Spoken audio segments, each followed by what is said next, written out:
Hello नमस्कार दोस्तों। तो आज हम लोग देखने वाला है बिहार आर्थिक सर्वेक्षण। बिहार आर्थिक सर्वेक्षण जो कि सभी एग्जाम के लिए जो कि बिहार में जितना भी एग्जाम होने वाला है अभी उसके लिए बहुत ही महत्वपूर्ण है। यहाँ से समझिए आपके 5 से 6 नंबर का क्वेश्चन यहाँ से आपको एग्जाम में दिखेंगे जो कि 5 से 6 नंबर का आएगा, जो कि पीपीएससी का जो 69 का होने वाला है उसमें भी इससे 5 से 6 क्वेश्चन आएंगे, या फिर बिहार पुलिस का होने वाला है, या फिर बिहार एसआई का होने वाला है। इस सब में भी मैं इससे क्वेश्चन दम कन्फर्म है जो यहाँ से आने ही आने वाले हैं 5 से 6 क्वेश्चन। तो इसको मतलब इग्नोर नहीं करना है सब एग्जाम में। तो चलिए आज हम लोग देखेंगे। और अगर बिहार से रिलेटेड और अगर कोई भी वीडियो अगर देखना है बिहार से रिलेटेड तो इस चैनल पर जाकर आप मतलब देख सकते हैं।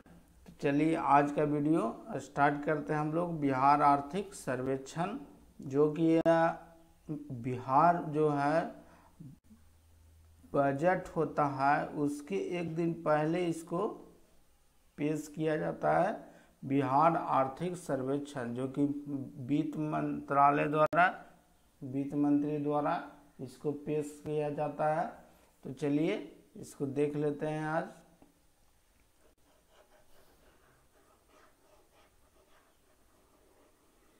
क्या कहता है कि 27 फरवरी 2023 को 27 फरवरी 2023 को क्या है 27 फरवरी 2023 को बिहार के वित्त मंत्री विजय कुमार चौधरी, ये भी बहुत महत्वपूर्ण है कि बिहार के वित्त मंत्री कौन है, तो विजय कुमार चौधरी बिहार विधानसभा में बजट सत्र के पहले दिन यानी कि 17वां आर्थिक सर्वेक्षण 2022-23 पेश किया। इस आर्थिक सर्वेक्षण में कुल कितने अध्याय हैं, तो 14 अध्याय हैं और इसी 14 अध्याय में बांटा गया है और इसी 14 अध्याय को हम लोग आज देखने वाले हैं बिहार आर्थिक सर्वेक्षण में। बिहार आर्थिक सर्वेक्षण होता है कि इसके पहले वाला जो बजट था उसमें कितना कमी रह गया, उसमें कितना पूरा हुआ कि नहीं हुआ, उसमें क्या कमी रह गया, क्या अच्छा हुआ, क्या गलत हुआ, उसके बारे में पूरा इसमें बिहार आर्थिक सर्वेक्षण में हम लोग देखते हैं। जो कि बिहार जो कि बजट होता है उसके एक दिन पहले जो है पेश किया जाता है। तो अध्याय नंबर 1 में देख लेते हैं। वित्तीय वर्ष 2021-22 में बिहार सकल राज्य घरेलू उत्पाद यानी जीएसडीपी स्थिर मूल्य पर कितना प्रतिशत बढ़ा है, तो यह 10.98% का वृद्धि हुआ है। कितना परसेंट का, तो 10.98% का जो है वृद्धि हुआ है। इसको ध्यान में रखना है। आगे देख लेते हैं क्या है। यहाँ देख लीजिए क्या बोल रहा है कि वर्ष 2021-22 में इस ग्राफ को जो है अच्छा से देखना है।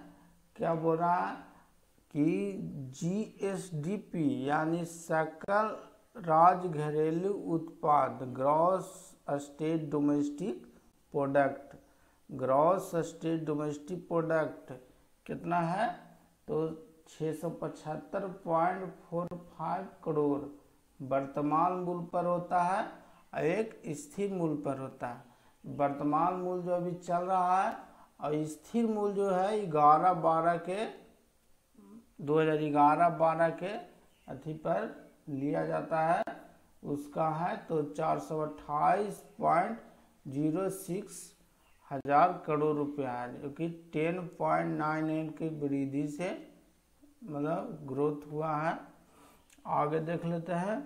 बिहार का एनएसडीपी निवल राज घरेलू उत्पाद कितना है वर्तमान मूल्य पर, तो 614.43 करोड़, और यह है स्थिर मूल्य पर तो 382.27 करोड़। इसको इस सब आंकड़ा को ध्यान में रखना है। अगर 1 से 2 बार इसको अच्छा से रिवाइज करिएगा तो आपको पक्का है जो याद हो जाएगा।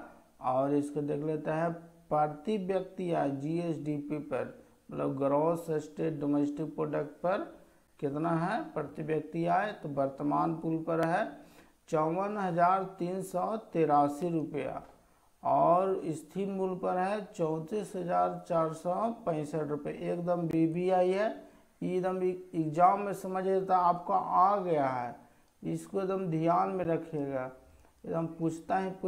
और प्रति व्यक्ति एनएसडीपी कितना है 49,470 रुपया, और स्थिर मूल्य पर कितना हो जाएगा 30,779 रुपया। एकदम याद रखेगा, जैसे ये हो गया प्रति व्यक्ति आय जीएसडीपी, ये सब मतलब ये वाला एकदम ये सब याद रखेगा, ये सब पूछ सकता है एग्जाम में। मतलब जो टेबल बना है एकदम टेबल को अपना माइंड में एक बार 2 बार रिवाइज करके ठीक कर लीजिएगा। आगे देख लेते हैं वर्ष 2021-22 में बिहार का प्रति व्यक्ति निवल राज घरेलू उत्पाद राष्ट्रीय उत्पाद का औसत कितना है, तो 33.7% हो गया है। और है क्या राष्ट्रीय जनसंख्या आयोग के अनुसार मार्च 2022 में बिहार के अनुमानित जनसंख्या 12.49 करोड़ हो गया है। आगे देख लेते हैं वित्तीय वर्ष 2021-22 में सकल राज घरेलू उत्पाद में विभिन्न क्षेत्र का हिस्सा एवं वृद्धि दर कितना वृद्धि हुआ है उसको देख लेते हैं। तो ये प्राथमिक क्षेत्र में ये सब टेबल है जो है बहुत महत्वपूर्ण है, अति महत्वपूर्ण है एग्जाम के लिए। तो देख लेते हैं क्या है प्राथमिक क्षेत्र का कितना हिस्सा है, तो 21.2%, और इसका ग्रोथ रेट कितना है वृद्धि दर, तो 9.6%। और द्वितीय क्षेत्र का कितना है, तो 18.1%, और वृद्धि कितना हुआ है, तो 3.8%। तृतीय क्षेत्र का कितना है, तो 60.7%, और वृद्धि कितना हुआ है, तो 13.3%। यानी कि प्राथमिक क्षेत्र में इसका रिवीजन कर लीजिए अच्छा से, 21.2% का हिस्सा है। द्वितीय क्षेत्र का कितना हिस्सा है, तो 18.1% है। तृतीय क्षेत्र का कितना है, तो 60.7%। इसको जो है तीनों को माइंड में एकदम अथी कर लेना है, या याद करके एकदम माइंड में फिक्स कर लेना है। तो ग्रोथ रेट को भी याद रखना है कि कितना कितना वृद्धि हुआ है। तो प्राथमिक क्षेत्र में 9.6% का वृद्धि हुआ है। द्वितीय क्षेत्र में कितना हुआ है, तो 3.8% का हुआ है। और तृतीय क्षेत्र का कितना हुआ है, तो हुआ है 13.3%। एकदम याद रखिएगा, इसको माइंड में बैठा लीजिएगा। ई ढंग से भी बैठा सकता है कि दोनों मिला के जो है तृतीय है 814, 9 3 12 13, ई ढंग से दोनों मिला के भी कर सकते हैं कि 13.3% तृतीय को वृद्धि। और इसको भी याद रख सकते हैं पहले प्राथमिक क्षेत्र में सबसे अधिक हुआ है, प्राथमिक क्षेत्र में सबसे अधिक हिस्सा है, फिर द्वितीय क्षेत्र में उससे कम है, और तृतीय क्षेत्र में जानते हैं कि सबसे ज़्यादा होता है, तो 60.7%। ये ढंग से अपना माइंड में बैठा के याद रख सकते हैं। तो चलिए हम लोग आगे देख लेते हैं और क्या है। बिहार में प्राथमिक और तृतीय क्षेत्र में की वृद्धि दरें संपूर्ण भारत के क्या है, बिहार में प्राथमिक और तृतीयक क्षेत्र की वृद्धि दरें संपूर्ण भारत की अपेक्षा ऊंची रही है।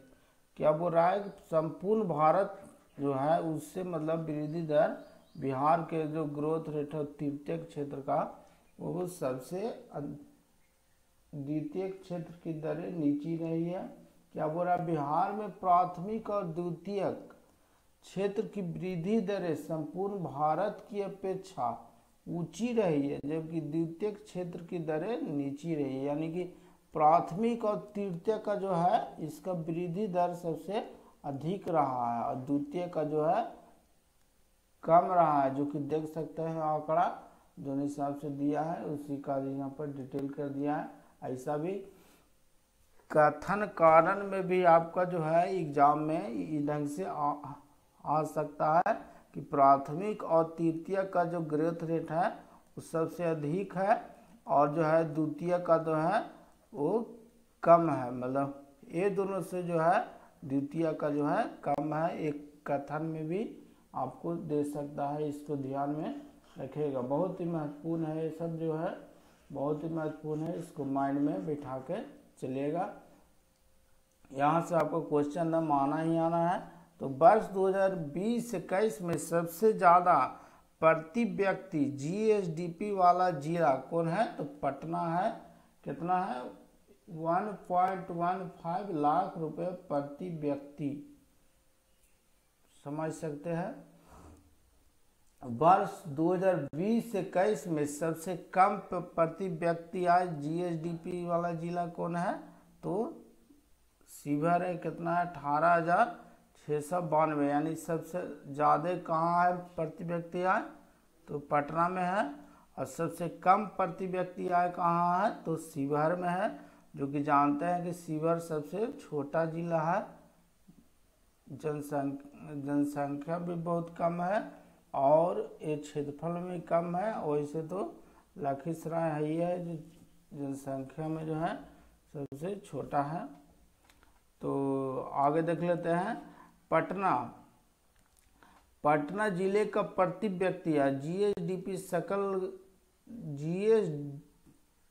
सकल जिला घरेलू उत्पाद शिवहर के प्रति व्यक्ति आय के तुलना लगभग कितना गुना है, तो 7 गुना। मतलब 7 गुना, मतलब शिवहर से पटना का जो है कितना है, तो जो है इसमें 7 गुना जो है पटना के बराबर है। तो पटना इतना ज़्यादा उसका प्रति व्यक्ति आय है। तो आगे देख लेते हैं।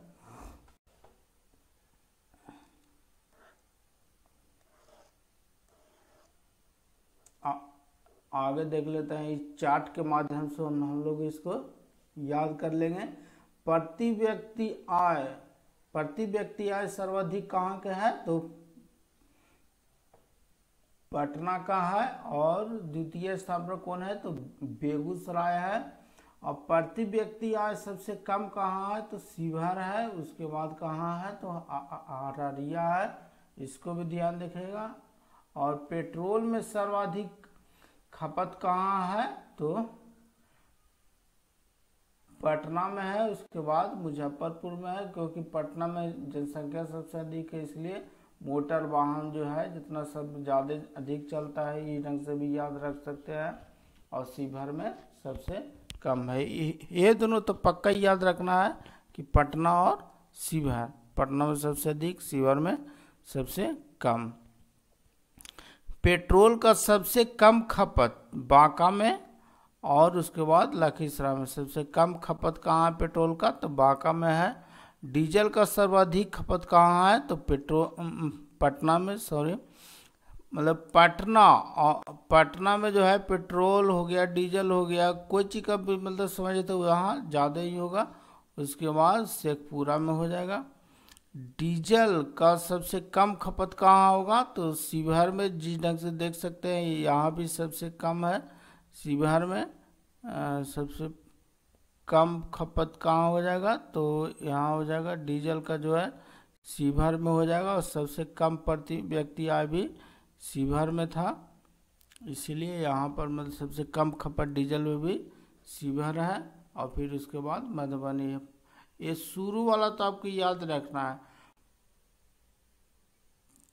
प्रथम वाला आपको याद रखना। वैसे तो प्रथम और द्वितीय दोनों भी याद रखना, लेकिन प्रथम वाला आपको पक्का याद रखना, प्रथम और लास्ट, ये आपको जरूरी याद रखना है। रसोई गैस का सर्वाधिक खपत कहाँ हुआ है? तो पटना में होता है। रसोई गैस का सबसे कम खपत कहाँ होता है? तो अररिया में होता है। प्रति व्यक्ति सर्वाधिक लघु बचत कहाँ होता है? तो पटना में होता है। सबसे अधिक बचत, लघु बचत कहाँ होता है? तो पटना में। प्रति व्यक्ति सबसे कम लघु बचत कहाँ होता है? तो अररिया में होता है। और उसके बाद किशनगंज में होता है। इस चार्ट को पूरा अच्छा से ध्यान में रखिएगा, एक दो बार रिवीजन करिएगा, एक दो बार वीडियो के देखिएगा तो आपको पक्का याद हो जाएगा, लिख के भी याद कर सकते हैं। आगे देख लेते हैं अध्याय 2 में क्या है? राजकीय वित्त व्यवस्था। राजस्व व्यय कितना है? राजस्व व्यय कितना है? तो 1,59,220 करोड़ रुपया है। पूंजीगत व्यय क्या है? तो 33,903 करोड़ है। कुल व्यय कितना है? तो 1,93,123 करोड़ है। जीएसडीपी का 28.6% है, जो कुल व्यय पिछले वर्ष की तुलना में 16.6% की बढ़ोतरी हुई है। राजस्व प्राप्ति कितना है? तो 1,58,797 करोड़ है। राजस्व प्राप्ति मतलब कितना आया था, मतलब पूरा से मतलब इनकम कितना है, इस ढंग से भी ध्यान में रख सकते हैं। पूंजीगत प्राप्ति, पूंजीगत प्राप्ति कितना था? तो 40,473 करोड़ था। राजस्व घाटा, राजस्व घाटा कितना था? तो 422 करोड़। जीएसडीपी का 0.1%, मतलब है कि राजस्व घाटा मतलब खर्चा ज़्यादा हो गया है, इस ढंग से भी ध्यान में रख सकते हैं। राजस्व घाटा। राजकोषीय घाटा, राजकोषीय घाटा कितना है? तो हो जाएगा 25,551 करोड़। जीएसडीपी का 3.8%, इसको भी याद रखिएगा। राजस्व घाटा, राजकोषीय घाटा और प्राथमिक घाटा। राजस्व घाटा और राजकोषीय घाटा ये दोनों पक्का ये ध्यान में रखिएगा। 422 करोड़ 0.1% और 21,551 करोड़ 3.8%। ये परसेंटेज वाला भी बहुत महत्वपूर्ण है कि 0.1% है और ये क्या है? 3.8% है, इसको ध्यान में रखिएगा। पिछले वित्तीय वर्ष 2020-21 की तुलना में बिहार सरकार राजस्व घाटा में 96.3% की कमी ला सके, जो कि 2021 के 11,325 करोड़ रुपए से घटकर 2021-22 में राजस्व घाटा महज 422 करोड़ रुपए रह गया है। आगे देख लेते हैं इसका क्या है। राज्य सरकार पूंजीगत व्यय बढ़ाने पर अपना फोकस जारी रखा है, जो कि वित्त वर्ष 2021-22 में 29.4% बढ़ाकर 33,903 करोड़ रुपए हो गया है। और देख लें वित्तीय वर्ष 2021-22 में राज्य सरकार का कुल आधार 40,445 करोड़ रुपए और बकाया ऋण 2.58 लाख करोड़ रुपए था। वर्ष 2021-22 में स्टाम्प एवं निबंधन शुल्क राजस्व संग्रह में पटना का स्थान प्रथम और मुजफ्फरपुर और मोतिहारी का स्थान क्रमशः दूसरा और तीसरा रहा है। और देख लेते हैं स्टाम्प एवं निबंधन शुल्क से सबसे कम राजस्व संग्रह वाले क्रमशः 3 जिले शिवहर, अरवल और शेखपुरा रहा है। आगे देख लेते हैं तीसरे अध्याय में टोटल कितना अध्याय में हुआ है? तो यह 14 अध्याय में हुआ है। इसको एकदम फिक्स से आपको याद रखिएगा, ऐसा भी क्वेश्चन आ जाता है। तो तीसरा अध्याय क्या है, कृषि एवं सहवर्ती क्षेत्र। वर्ष 2021-22 में वृद्धि सहवर्ती क्षेत्र का सकल राज्यगत मूल्यवर्धन GSVA में 21.2%, 2020-21 का हिस्सा में 21.3% हिस्सा था। सबसे अधिक 11.1% हिस्सा फसल क्षेत्र का है। वित्त वर्ष 2021-22 की स्थिर मूल्य पर बिहार के कृषि क्षेत्र का वार्षिक वृद्धि दर कितना है, तो 9.6 है, या 2020-21 में 8.4% था। आगे देख लेते हैं। वार्षिक सर्वेक्षण 2021-22 के अनुसार राज्य सरकार कुल कितने जिलों में जैविक पट्टी विकसित कर रही है। तो जैविक पट्टी भी ध्यान में रखिएगा, जैविक पट्टी कितना है, तो 13 जिलों में। देखिए जैसे कि बिहार है, बिहार के बीचों बीच से वो गंगा नदी बहती है, गंगा नदी बहती है, तो इसके किनारे पर, गंगा के किनारे पर टोटल 12 जिला है। ये रंग से याद में रख सकते हैं कितना जिला है, तो 12 जिला है, और एक जिला और जोड़ दीजिए, यानी टोटल कितना जिला हो गया, 13 जिले। यानी कि 13 जिलों में जो है ये पट्टी बनाया जाएगा, जैविक कॉरिडोर बनाया जाएगा। इसको भी ध्यान में रखिएगा। आगे देख लेते हैं हम लोग।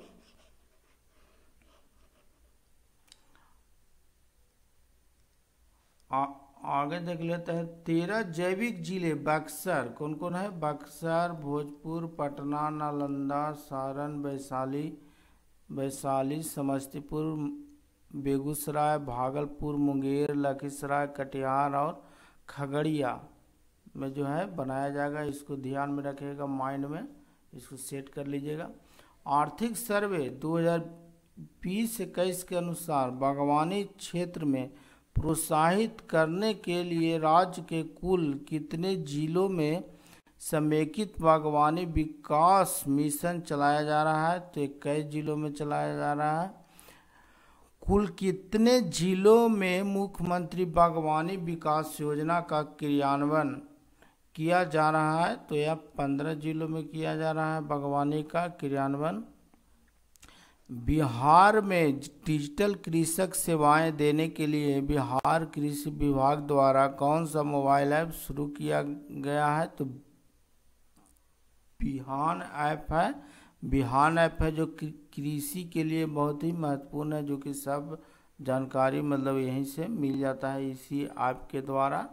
इसको भी ध्यान में रखिएगा। कौन ऐप है, तो बिहान ऐप है, इसको ध्यान में रखिएगा। आगे देख लेते हैं।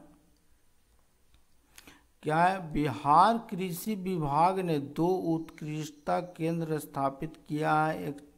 एक जो है चंडी में सब्जियों के लिए, और दूसरा देसारी में फलों के लिए। इसको भी याद रखिएगा। वर्ष 2021-22 में राज्य में खादान में कुछ है, तो अन्न और दलहन का कुल कितना उत्पाद 184.9 लाख टन, जो कि 18,486.9 हजार टन है, जो कि वृद्धि 6.2% की वृद्धि हुई है। बिहार में आर्थिक सर्वेक्षण 2022-23 के अनुसार वर्ष 2021-22 में कितना जो है वृद्धि हुआ है, इसको भी दिया। मांस उत्पादन में तो 3.92 लाख टन है। मछली का उत्पादन में 7.62 टन है। अंडा उत्पादन में 306.66 करोड़ है। और दूध उत्पादन में कितना दूध उत्पादन होता है, तो 121.1 लाख टन होता है। इसको भी ध्यान में रखिएगा। आगे देख लेते हैं। बिहार में डीएनए फिंगरप्रिंट्स का उपयोग करने के किन फसलों के संकर बीजों के जेनेटिक पहचान के लिए कार्यक्रम शुरू किया गया है। तो ये मक्का किया गया है और धान का किया गया है। जो डीएनए होता है, जो आदमी का फिंगरप्रिंट से जब लेकर के उसका जेनेटिक का मतलब जानकारी लिया जाता है, कौन है कहाँ के। उसी तरह से यह फसल में जो है मक्का और धान के लिए भी किया जा रहा है बिहार में, इसको ध्यान में रखिएगा। 2021-22 में तिलहनों के बीच अंडे के उत्पादन में सर्वाधिक वृद्धि हुई है, इसको ध्यान रखिएगा। 20-21 में किन 2 जिलों में नीवल बुआई क्षेत्र 80% से अधिक था? भोजपुर में कितना था? तो 81.6% और बक्सर में 80.5% था, इसको ध्यान में रखिएगा। आगे देख लेते हैं बिहार का फसल सघनता कितना है? तो 1.44 है। आगे देख लेते हैं फसल सघनता सर्वाधिक कहाँ है? तो बिहार में है, शिवहर में है। फसल सघनता शिवहर जिला में है। और फसल सघनता सबसे कम कहाँ है? तो पूर्णिया में है। आगे देख लेते हैं बिहार में प्रयुक्त जोतों का औसत आकार कितना है? तो 0.39 हेक्टेयर है। बिहार के कुल प्रयुक्त क्षेत्रफल में लघु एवं सीमांत जोतों का लगभग 75% हिस्सा है, जबकि बड़ी जोतों का 1% से भी कम हिस्सा है। आगे देख लेते हैं वर्ष 2021-22 में बिहार में विभिन्न मद के उत्पादन के आंकड़े, मतलब कितना कितना उत्पादन हुआ है उसको देखना है। तो कुल फल का कितना है? तो 49.87 लाख टन। केला का कितना है? तो 19.66 लाख टन।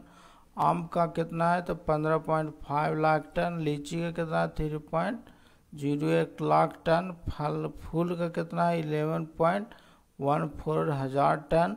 सब्जी का कितना है? 178.45 लाख टन। इसको एक बार ध्यान में रखना है खाली, वैसे ये सब क्वेश्चन नहीं आने वाला है।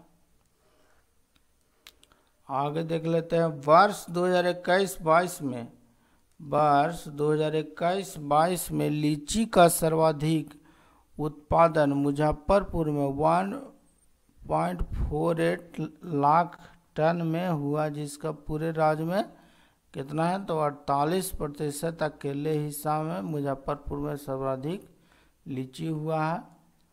बिहार देश के मशरूम का सर्वाधिक 28,000 टन उत्पादन करता है। ऊन का कुल उत्पादन 2021-22 में कितना रहा है? तो 1.71 लाख किलोग्राम रहा है। बिहार में पशुओं की कुल संख्या कितनी थी? 3.65 करोड़ थी, जिसमें 42.1% हिस्सा गोवंश यानी गाय और बैल का है। गायों से दूध के उत्पादन में समस्तीपुर अग्रणी एवं भैंसों के दूध के उत्पादन में मधुबनी अग्रणी है। वर्ष 2021-22 में रासायनिक उर्वरकों में सर्वाधिक किसकी खपत हुई है? तो यूरिया के हुआ है, जो कि 64.6% है। आगे देख लेते हैं वर्ष 2021-22 यूरिया खपत सर्वाधिक हुई है। सर्वाधिक कहाँ हुआ है? तो वे पूर्णिया में जो है सर्वाधिक हुआ है। अब देख लेते हैं अध्याय नंबर 4 में क्या चाहिए? उद्यम क्षेत्र। तो कल कारखाना से उद्यम क्षेत्र देख ले। बिहार आर्थिक सर्वेक्षण 2022-23 के अनुसार 2 सबसे महत्वपूर्ण कृषि आधारित उद्योग कौन है? तो चीनी उद्योग और डेयरी उद्योग। चीनी उद्योग तो बिहार में केवल नाम के लिए है, लेकिन जो भी है उद्योग वो तो है। बिहार में 11 चीनी मिल है। वर्ष 2021-22 में इसमें 9 मिलें चालू थी। बिहार में आर्थिक सर्वेक्षण 2021-22 के अनुसार चीनी का उत्पादन कितना % हुआ है? तो 45.6 लाख क्विंटल हुआ है। बिहार में चीनी उत्पादन दर है 9.6%। बिहार में इथेनॉल उत्पादन की क्षमता 2020-21-22 के अनुसार 470,000 लीटर प्रतिदिन। सबसे ज़्यादा इथेनॉल उत्पादन कहाँ हुआ है? तो हरिनगर चीनी मिल से हुआ है। 21-22 बिहार के 8 चीनी मिलें के संयुक्त रूप से 88.5 मेगावाट बिजली का उत्पादन किया। सबसे ज़्यादा बिजली उत्पादन भी हरिनगर चीनी मिल से हुआ है। वर्ष 2018-19 से 19-20 के बीच बिहार में कारखानों की संख्या सिर्फ 0.3% बढ़ी, लेकिन कार्यशील पूंजी 51% बढ़ गई। वर्ष 2021-22 में 45 सूक्ष्म उद्यमों की स्थापना हुई। बृहद इकाइयों की संख्या 21-22 में 3 से बढ़कर 11 हो गए। 20-21 में बिहार सकल राज्यगत मूल्यवर्धन में औद्योगिक क्षेत्र का योगदान 19.4% रहा है। फिर आगे देख लेते हैं। राज्य में कपड़ा और क्या है? कपड़ा और चमड़े का वस्तुओं को उत्पादन क्षमता बढ़ाने तथा मजबूत मूल्य श्रृंखला के निर्माण के लिए राज्य सरकार ने बिहार औद्योगिक निवेश प्रोत्साहन नीति वस्त्र एवं चमड़ा नीति भी सूत्रबद्ध की है। वर्ष पीढ़ी उद्यमियों को आकर्षित करने के लिए राज्य सरकार बिहार स्टार्टअप नीति 2022 सूत्रबद्ध किया है। बिहार औद्योगिक निवेश प्रोत्साहन नीति 2022 के अनुसार राज्य सरकार ने 6 वर्षों में कुल 16.86 लाख करोड़ रुपए निवेश के लिए प्रोत्साहन मिले हैं। अभी बिहार में 398 इकाइयाँ काम कर रही है। बिहार में मलबरी, तसर, अंडी तीनों प्रकार के रेशम का उत्पादन होता है। मलबरी रेशम का उत्पादन सहरसा, सुपौल, मधेपुरा, पूर्णिया, अररिया, किशनगंज और कटिहार में होता है। तसर का उत्पादन बांका, मुंगेर, नवादा, कैमूर, जमुई सब में होता है। अंडी रेशम का उत्पादन मुजफ्फरपुर और बेगूसराय में होता है। अंडी जो है रेशम है, अंडा नहीं, इसको समझ लीजिएगा, ये अंडी है। 2021-22 में मलबरी कच्चे रेशम का उत्पादन 1.9 टन, तसर कच्चे रेशम का उत्पादन 41.4 टन तथा अंडी कच्चे रेशम का उत्पादन 13.2 टन हुआ है। वर्ष 2020 में बिहार में आने वाले पर्यटकों की कुल संख्या कितनी है? देसी प्लस विदेशी कितना है? तो 59.5 लाख है।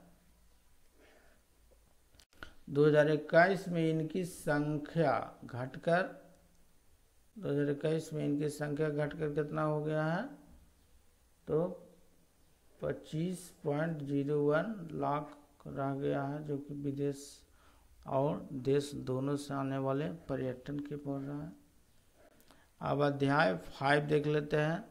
श्रम, रोजगार तथा कौशल। श्रम, रोजगार एवं कौशल के बारे में बिहार के प्रमुख राज्यों में बिहार का श्रमिक जनसंख्या अनुपात WPR कितना है? तो पुरुष और महिला दोनों के लिए स्थिर क्या है? सबसे स्थिति क्या है? तो सबसे कम है।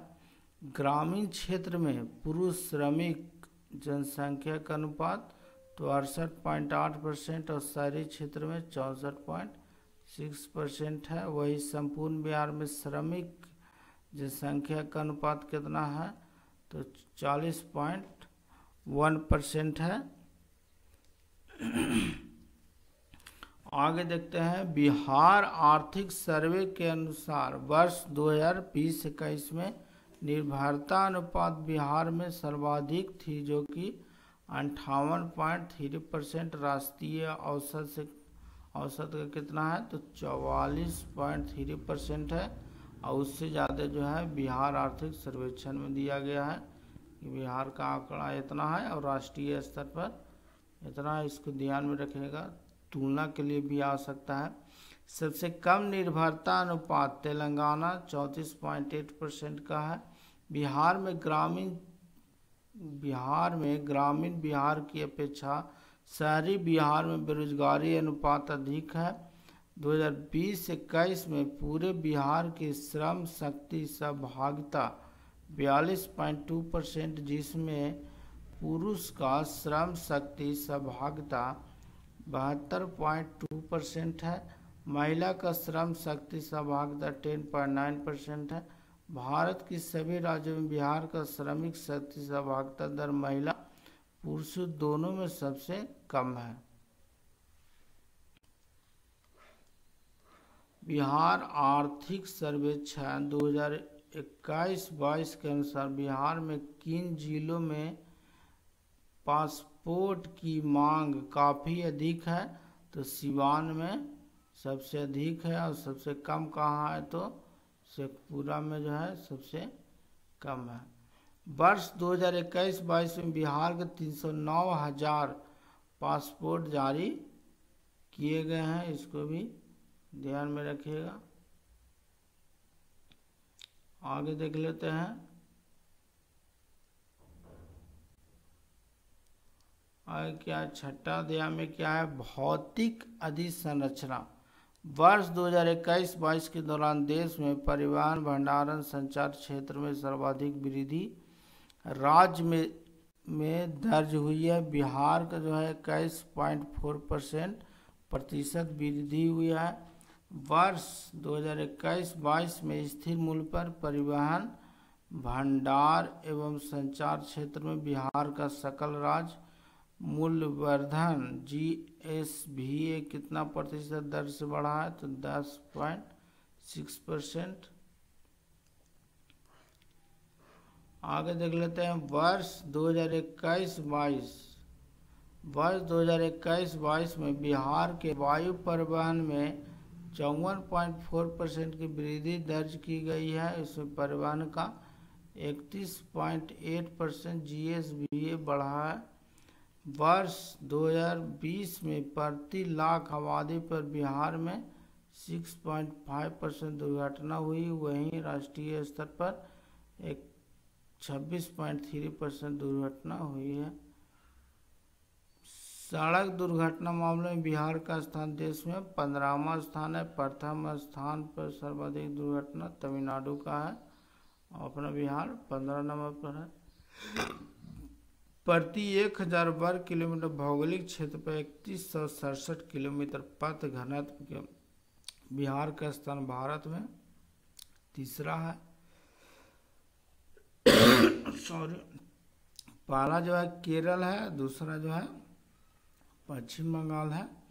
अपना जो है बिहार जो है तीसरा स्थान पर है। सड़क पथ घनत्व की बात कर रहा है तो उसमें तीसरा स्थान पर है। ऐसे जनसंख्या घनत्व के बारे में बोले तो यह सबसे प्रथम है। कितना है तो 1106 है प्रति 1 स्क्वायर किलोमीटर पर। आगे देख लेते हैं। मार्च 2022 के अंत में बिहार में राष्ट्रीय उच्च पथों NH का घनत्व कितना है तो 63.1 किलोमीटर प्रति 1000 वर्ग किलोमीटर क्षेत्रफल पर, जो पंजाब एवं हरियाणा के बाद देश में सर्वाधिक है। राष्ट्रीय उच्च पथों NH में सबसे कम घनत्व छत्तीसगढ़ का है। बिहार में NH की कुल लंबाई 2022 कितनी है तो 5977 किलोमीटर। वर्ष 2021-22 में बिहार में 519 किलोमीटर NH बने हैं। वहीं इसी समय काल में सर्वाधिक NH का निर्माण महाराष्ट्र में हुआ है। NH की सर्वाधिक लंबाई बिहार के किस जिले में है तो पटना में है 506 किलोमीटर। एनएच की सबसे कम लंबाई बिहार के किस जिले में है? तो शिवहर में है, 22 किलोमीटर। सितंबर 2022 में बिहार में राज्य उच्च पथ एसएच स्टेट हाईवे की कुल लंबाई 3638 किलोमीटर थी, जिसका बिहार के सभी सड़कों में लगभग 2.1% हिस्सा था। राज्य उच्च पथों को सर्वाधिक क्षेत्र पर घनत्व का किसका है? तो केरल का है। बिहार का जो है 8वें स्थान पर है।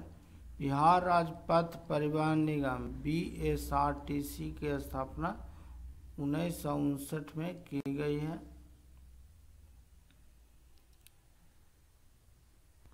कितना तक हो गया हम लोग का? तो ये अध्याय 6 हो गया है, और 6 अध्याय और करेंगे बिहार आर्थिक सर्वेक्षण में, तो वो हम लोग अगला वीडियो में करेंगे।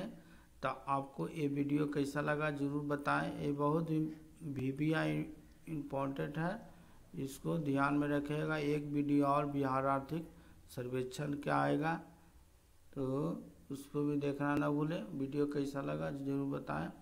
और अगर इस चैनल पर पहली बार आया है, अगर पहली बार देख रहे हैं, तो प्लीज़ इस चैनल को सब्सक्राइब करें।